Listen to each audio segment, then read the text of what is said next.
Dinner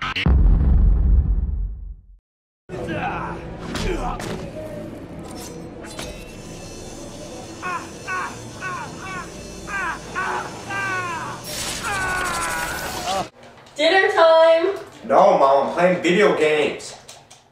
The recent hype in video game violence has caused much controversy regarding influence and aggression in our youth. But is this really true?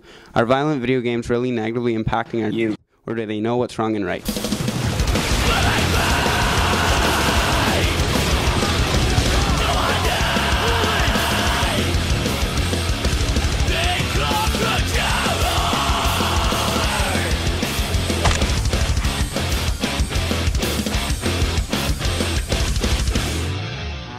I think it's the whole it's not real kind of thing. So when in lots of violent video games, you get to do things that you wouldn't normally do in real life, like all the killing people and stuff.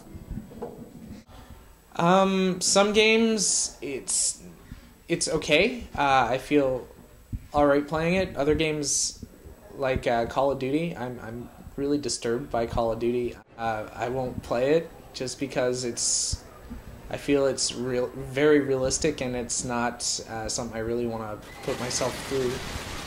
And it's just not healthy to play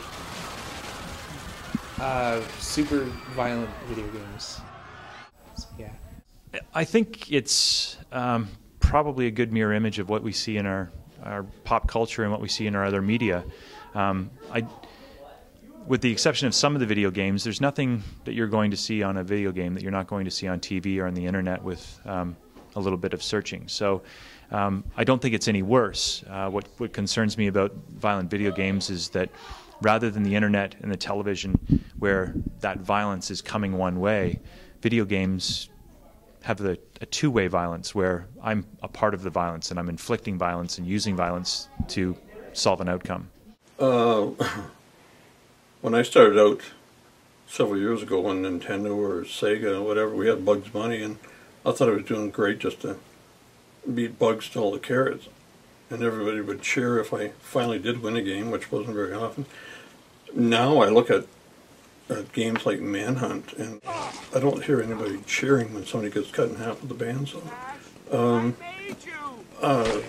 I just think there's too much violence in these games. But unfortunately, they've got to a point where you cut it off, or do you go backwards, or the only thing you can do is go forwards. And unfortunately, the people that make these games are not going to go backwards. So. I play lots of games, like Call of Duty, Halo, all that stuff. I just don't like sports games, because if you're going to play sports, you might Lots of the sports games I think are great. I mean, I grew up playing those sports games with a lot crappier graphics and a lot lower technology, but I really enjoyed them. And what it did for me was it maintained my interest in sports away from the video game. I learned players' names in the NHL by playing NHL PA 94, and so I would then go and watch a hockey game and know most of the players on the ice. So for me, it gave me that depth of knowledge of sports that I really liked.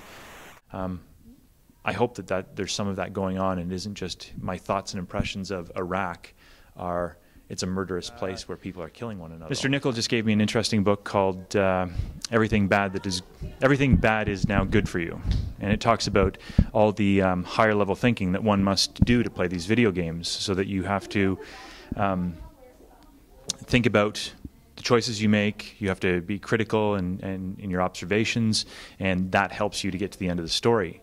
That said, I think that the violent nature of them, I think that is corrupting, and I think that it has a negative consequence on our youth with this repeated image of violence and its desensitizing nature. That concerns me. That was no message. This is a message. The Americans thought he could